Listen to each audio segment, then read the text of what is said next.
Nyangwe ukadai dai usakanganwe uri mwana weweza akandeke vana veweza makadi vana mukanya tewa mofu na samaita nyati na kushungo ziva netombo makombe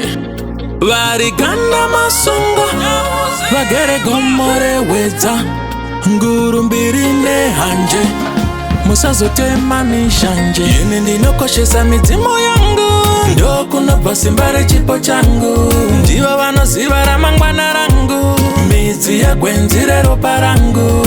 ndinokoshesa midzimu yangu ndo kwakabva chipo nesimba rangu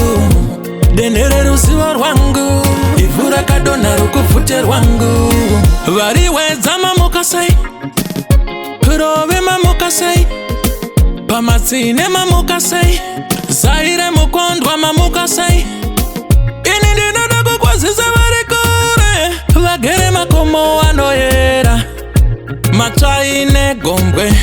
gomo rewedza rine manyen'enya ini ndinokoshesa midzimu yangu ndo kunobva zvandopa mhuri yangu ndivo vanoziva ramangwana rangu midzi yegwenzi reropa rangu ndinokoshesa midzimu yangu ndiyo inorwisana nevavengi vangu ndiyo rutiziro rwangu ivhu rakadonha rukubvute rwangu musazokanganwa kurega kuvatenda vagatungamira musafarise kurega kuvatenda vagatunga nzira musakanganwe kupota muchienda kumamisha muchinotenda midzimu yenyu kana uri mwana wemutema musanyengezwa kufuratidza midzimu yenyu ini ndinokoshesa midzimu yangu ndo kunobva simba rechipo changu ndivo vanoziva ramangwana rangu midzi yegwenzi reropa rangu ndinokoshesa midzimu yangu ndo kwakabva chipo nesimba rangu denhere ruzivo rwangu ivhu rakadonha rukubvute rwangu tezvara mazi maswera sei vana makwarimba maswera sei goto maswera sei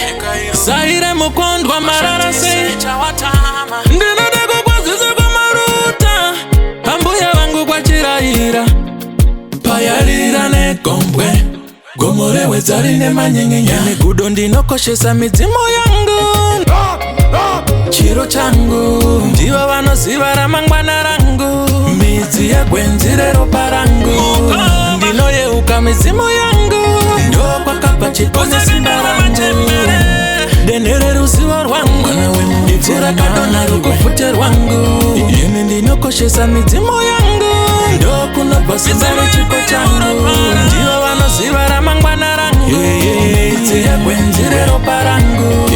ndinokoshesa midzimu yangu ndiyo inorwisana nevavengi vangu denhere ruzivo rwangu ivhu rakadonha rukubvute rwangu